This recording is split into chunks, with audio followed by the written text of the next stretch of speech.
मेरे प्रिय भाई और बहनों, मैं जानता हूं कि आज हम में से कोई भी वर्तमान परिस्थितियों से, आज की परिस्थितियों से खुश नहीं है। आज की परिस्थितियां कितनी दर्दनाक हैं, हम सभी इसके कारण दुखी हैं। संसार भर में, हमारे समाज में व्याप्त अन्याय, अत्याचार, भ्रष्टाचार, बेईमानी, झूठ, अश्लीलता, बिगड़ते युवक युवतियां, टूटे परिवार, बच्चे बर्बाद होते हैं, पढ़ाई बर्बाद हो रही है।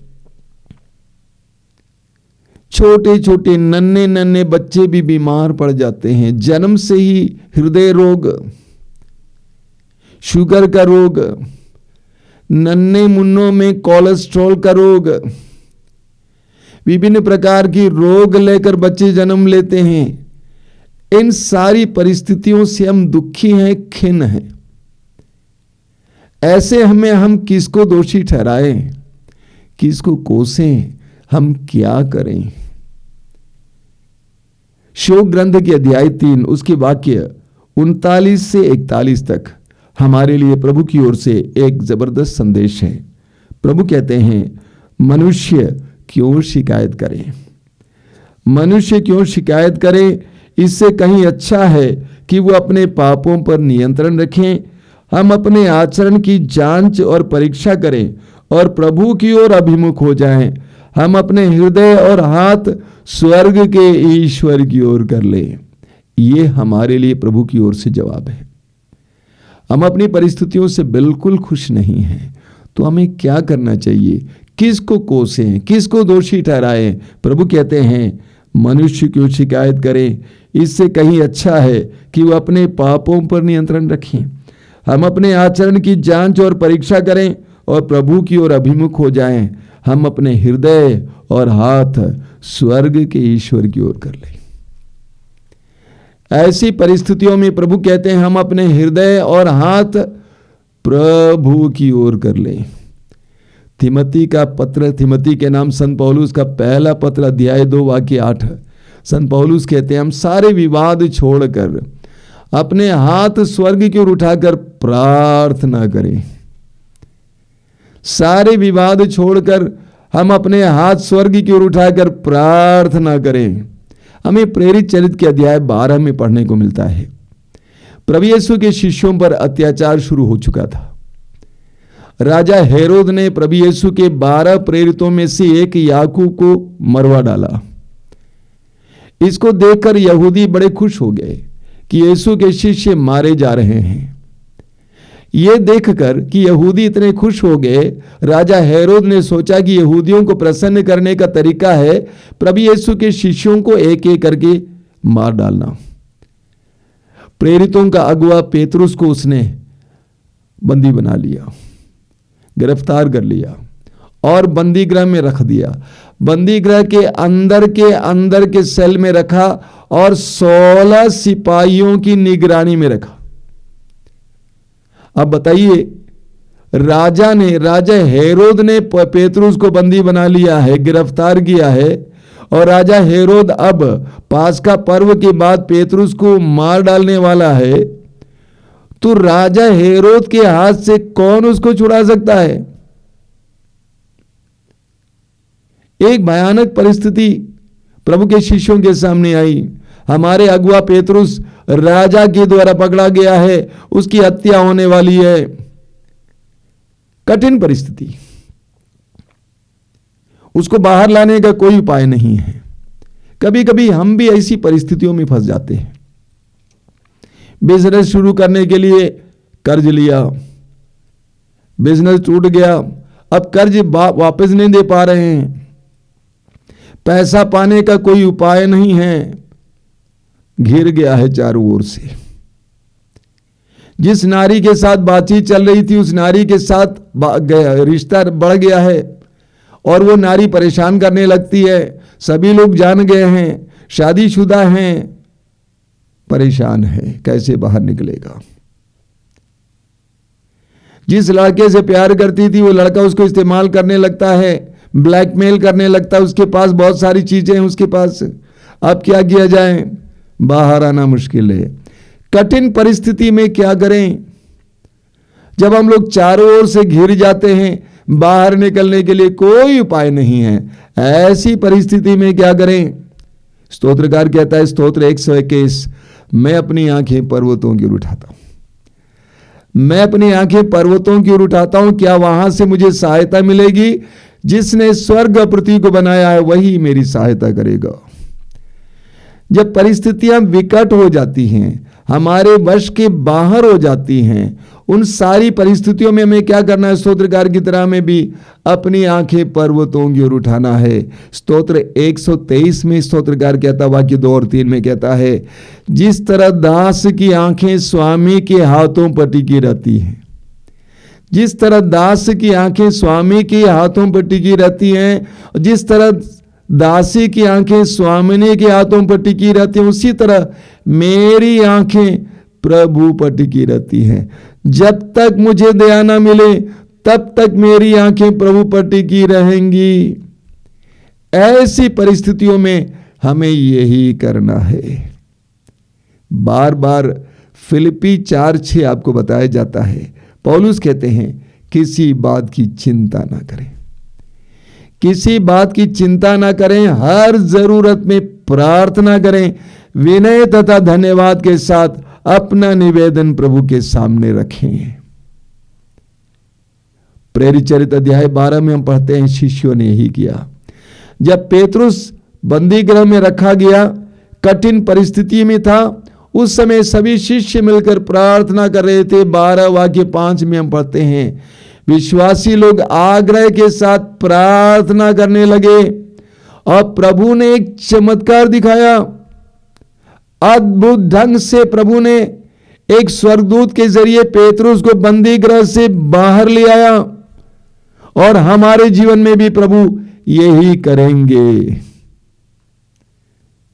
हमें राजाओं के पहले ग्रंथ की अध्याय 18 में पढ़ने को मिलता है, 17-18 में, कि पूरे इस्राएल में अकाल पड़ा था। 3 साल से बारिश नहीं हुई थी, वर्षा नहीं हुई थी, सारे जलाशय सूख गए, जानवर मर रहे थे, मनुष्य मर रहे थे। ऐसी अवस्था में चारों ओर हाहाकार मच गया था। ऐसी अवस्था में नबी एलिया क्या करता है, वचन में लिखा हुआ है, नबी एलिया अपने दास के साथ कारमेल पहाड़ पर चढ़ता है और वहां पर प्रार्थना में लीन होता है। ऐसी परिस्थिति में, परिस्थिति को छोड़कर नबी एलिया कारमेल पहाड़ पर चढ़ता है और प्रार्थना में लीन रहता है। और वो तब तक प्रार्थना करता है जब तक कि वर्षा नहीं हुई। एक बहुत जबरदस्त हमारे लिए उदाहरण है, एक जबरदस्त उदाहरण। प्रार्थना प्रार्थना प्रार्थना। मकाबियों के दूसरे ग्रंथ में हम पढ़ेंगे, मकाबियों के दूसरे ग्रंथ के अध्याय 15 में, वहां पर हम पढ़ते हैं यहूदियों के नेता यूदा को एक दर्शन होता है। यहूदियों के नेता यूदा को दर्शन होता है। यूदा के नेतृत्व में यहूदियों ने निकानोर और अन्य सेना के लोगों को परास्त किया था। अब यूदा को एक दर्शन मिलता है। दर्शन किसका है? यिर्मयाह नबी का दर्शन है। वचन में लिखा हुआ है उसके वाक्य 14 में, वहां पर दर्शन में क्या देखा? यह ईश्वर के नबी यिर्मयाह हैं जो अपने भाइयों को प्यार करते और अपने देश, भाइयों और पवित्र नगर के लिए बराबर प्रार्थना करते हैं। दर्शन में नबी यिर्मयाह दिखाई दिए और यिर्मयाह के बारे में यहां लिखा हुआ है कि जो अपने भाइयों को प्यार करते और अपने देश, भाइयों और पवित्र नगर के लिए बराबर प्रार्थना करते हैं। यिर्मयाह ने अपने लोगों को प्यार किया और उन लोगों के लिए और पवित्र नगर यरूशलेम के लिए बराबर प्रार्थना किया। यदि आप दूसरों को प्यार करते हैं तो उनके लिए आप प्रार्थना करना शुरू करेंगे। जिनको आप प्यार करते हैं आप उनके लिए प्रार्थना करना शुरू करते हैं। अगर आपका कोई प्रिय व्यक्ति बीमार पड़ जाता है, गंभीर रूप से बीमार पड़ जाता है, परेशानी में आता है, उस समय आप उसके लिए प्रार्थना करने लगेंगे। हमें पढ़ने को मिलता है एजेकियल नबी के ग्रंथ के अध्याय 22 में कि प्रभु ऐसे प्रार्थना करने वालों की खोज में है। एजेकियल नबी अध्याय 22 वाक्य 30 में लिखा हुआ है, मैंने एक ऐसे व्यक्ति की खोज की जो मोर्चाबंदी करे और जो मेरे सामने दीवार पर खड़ा होकर उसकी रक्षा करे, किंतु मुझे ऐसा कोई नहीं मिला। वचन में लिखा हुआ है कि प्रभु ने एक ऐसे व्यक्ति को ढूंढा जो उनकी प्रजा, उनकी जनता और उनके बीच में दीवार बनकर खड़ा हो जाए और उनके लिए प्रार्थना करें। प्रार्थना योद्धा जिसको कहते हैं। प्रभु कहते हैं कि मैंने एक ऐसे व्यक्ति को ढूंढा जो मेरे और मेरी प्रजा के बीच में दीवार बनकर खड़ा हो जाए और मेरी प्रजा के लिए प्रार्थना करें, लेकिन मैंने ऐसा कोई व्यक्ति को नहीं पाया। आज भी प्रभु ऐसे व्यक्तियों को ढूंढ रहे हैं, मूसा की तरह। जिस तरह मूसा ने अपनी जनता के लिए प्रार्थना की, उसी तरह हम पढ़ेंगे स्तोत्र 106 वाक्य 23 में। वहां लिखा हुआ है कि प्रभु ने तय किया कि मैं इस प्रजा को नष्ट कर दूंगा। प्रभु ने तय किया कि मैं इस प्रजा को नष्ट कर दूंगा क्योंकि वे अविश्वासी निकले, प्रभु को त्यागने वाले निकले। इस्राएलियों ने बार बार प्रभु को त्यागा, प्रभु के मार्ग को त्यागा, इसलिए प्रभु ने तय किया कि मैं इस प्रजा को नष्ट कर दूंगा। लेकिन प्रभु का चुना हुआ मूसा उन लोगों की और प्रभु के बीच में खड़ा हो जाता है और इसलिए प्रभु ने उस प्रजा को माफ कर दिया। आप पढ़ेंगे निर्गमन ग्रंथ के अध्याय 32 उसके वाक्य 32 में, वहां पर आप पढ़ेंगे कि इस तरह मूसा ने ईश्वर के सामने खड़े होकर प्रार्थना की।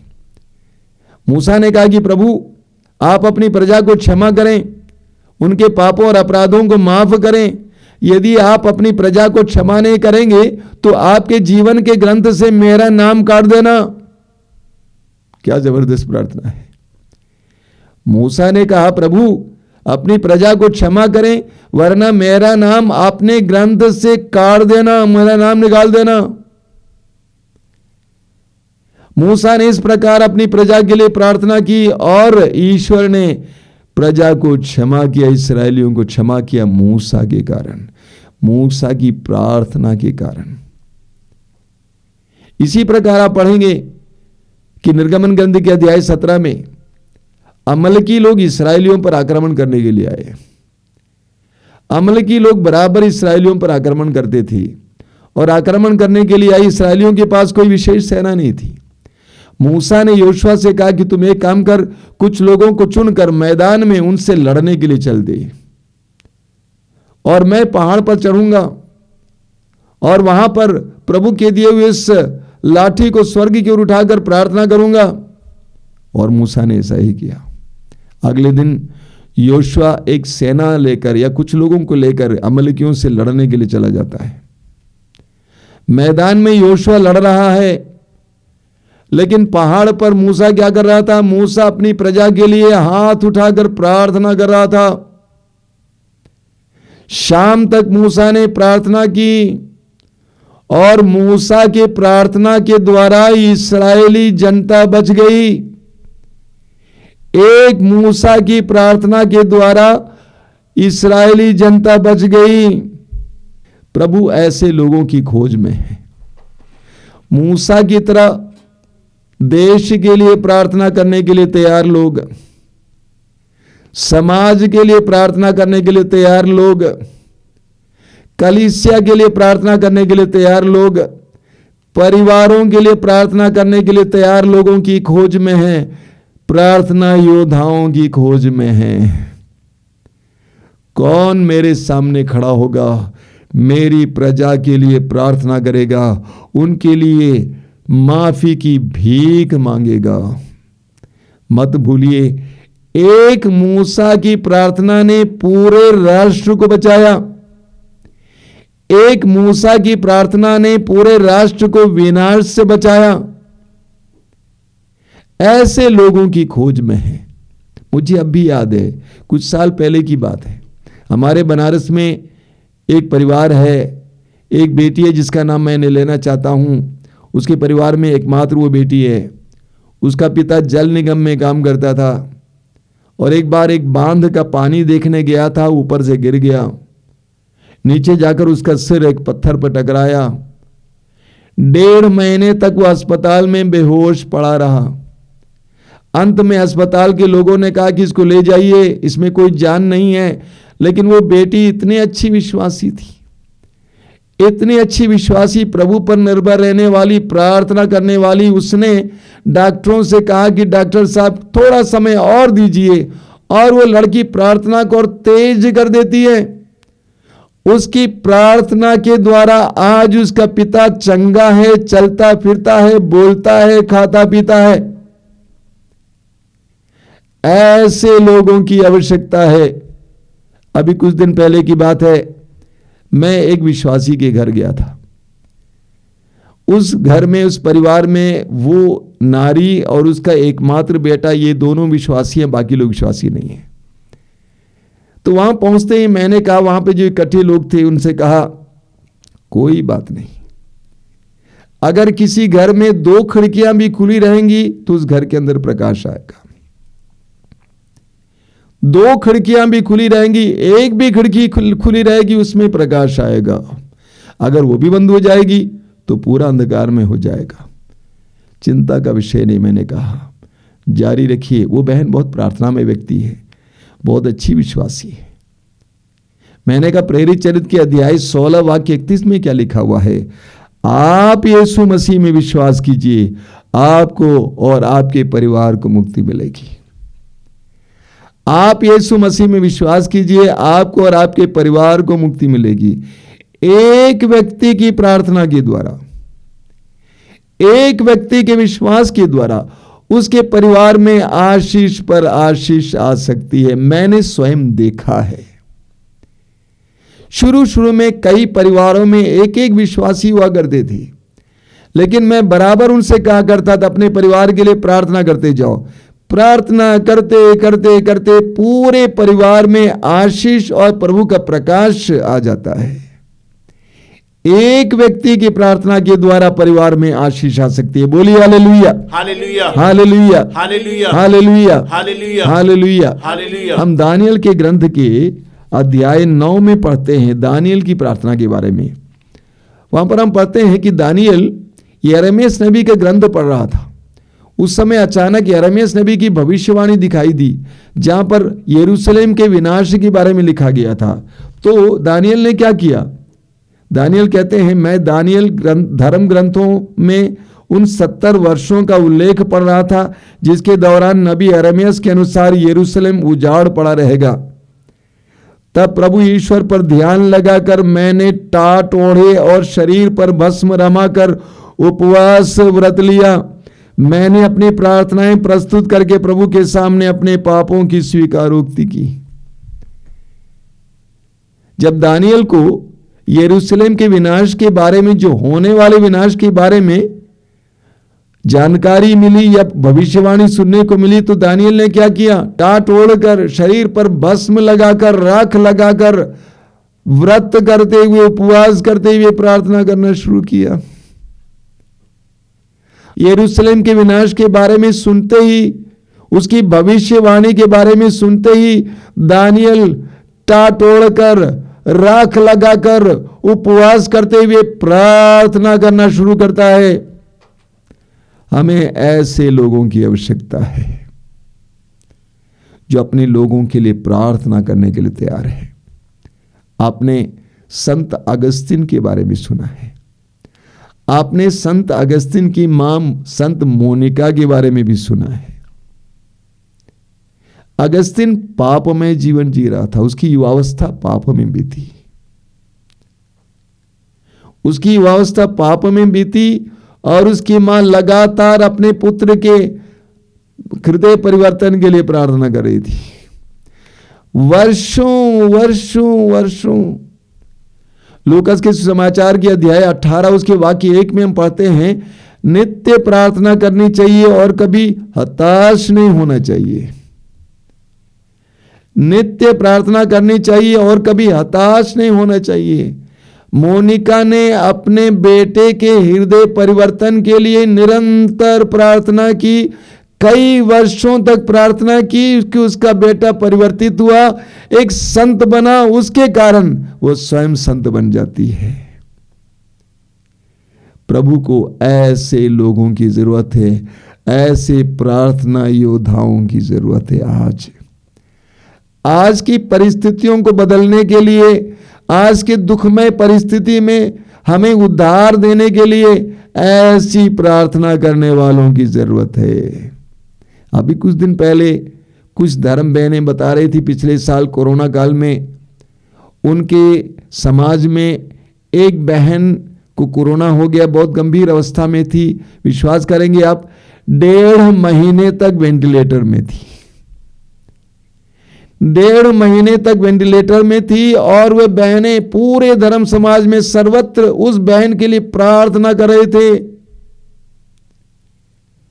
और 1.5 महीने के बाद वो बहन वेंटिलेटर से बाहर आती है।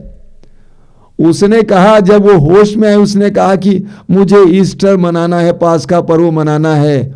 उनकी बहनों ने कहा, पास्का पर्व तो बीत चुका।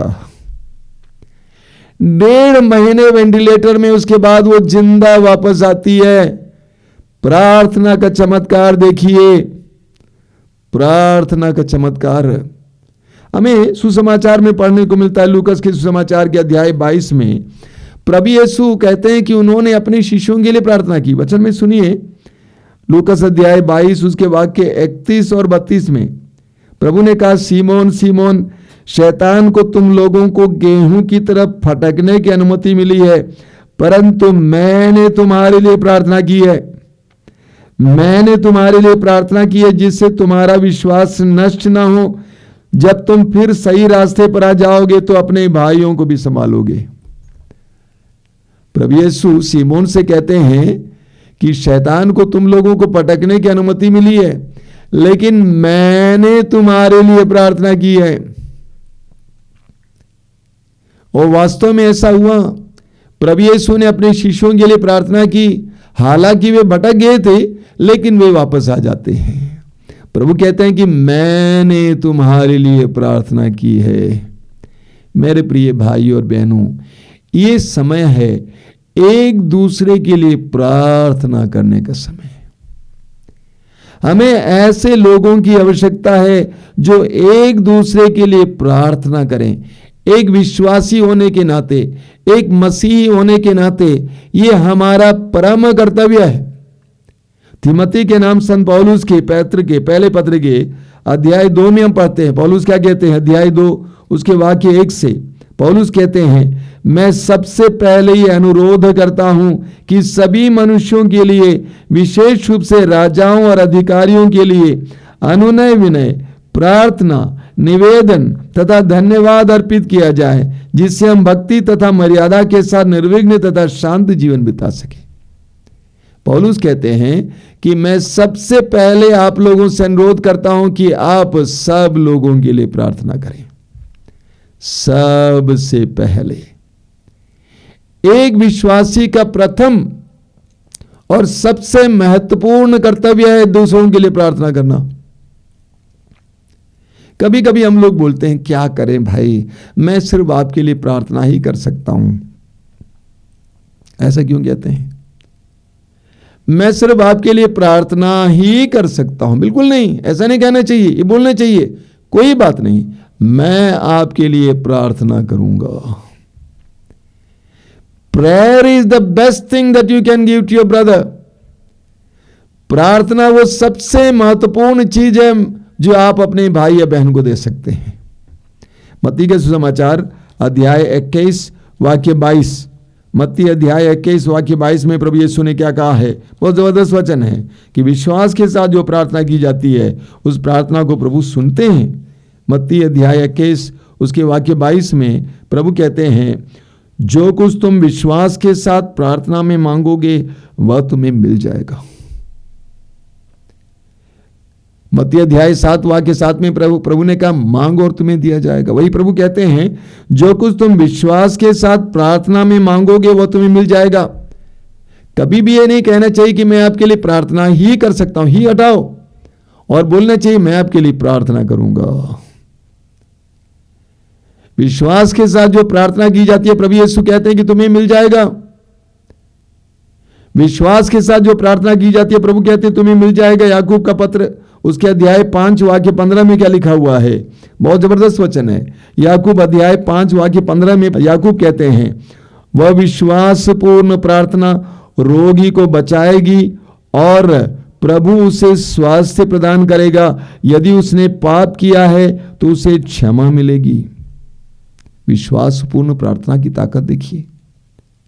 याकूब कहते हैं विश्वासपूर्ण प्रार्थना रोगी को बचाएगी। विश्वासपूर्ण प्रार्थना रोगी को बचाएगी और प्रभु उसे स्वास्थ्य प्रदान करेगा। यदि उसने पाप किया है तो उसे क्षमा मिलेगी। मैं इस मातृधाम आश्रम में अपने आश्रम के सदस्यों को बताता हूं, हमारी सबसे बड़ी मिनिस्ट्री, सबसे बड़ा सेवा कार्य प्रार्थना है। पूरे आश्रम में प्रार्थना का माहौल बनाया गया है। लोगों को सिखाया जाता है प्रार्थना करो। मैं इस प्रवचन के लिए तैयारी कर रहा था, एक बहन मुझसे मिलने रोती हुई आई। मैंने कहा नहीं, सीधे जाओ, प्रभु के सामने बैठो, प्रभु के सामने बैठकर अपने दर्द पीड़ा बताओ। हम लोगों को समझाते हैं प्रार्थना करो, प्रार्थना करो, प्रार्थना करो, तुम्हारी समस्याओं का समाधान प्रभु के पास है, प्रभु के पास जाओ। मैं ये जानता हूं कि जिस दिन मातृधाम आश्रम का प्रार्थनामय माहौल बंद हो जाएगा, उस दिन सब कुछ बंद हो जाएगा। प्रार्थना ही आधार है। इसलिए हम ये नहीं सोचते कि प्रार्थना साइड कार्य है, बिल्कुल नहीं है। The most important work, the most important ministry, सबसे बड़ा सेवा कार्य प्रार्थना है। विश्वासपूर्ण प्रार्थना रोगी को बचाएगी। अगर उसने पाप किया, उसके पापों के लिए क्षमा भी मिल जाएगी। कितना जबरदस्त वचन है। इसलिए हमें प्रार्थना करने की जरूरत है। आज के जमाने में हम लोग विशेष करके प्रार्थनाओं का चमत्कार देखते हैं। आप इस कार्यक्रम से जुड़े हैं, प्रार्थनाओं का फल मिलता है। कितनी जगहों पर लोग फोन करते हैं प्रार्थना के सेंटर्स में, ये समस्या है। प्रार्थना करना शुरू किए, समस्या मिटने लगती है।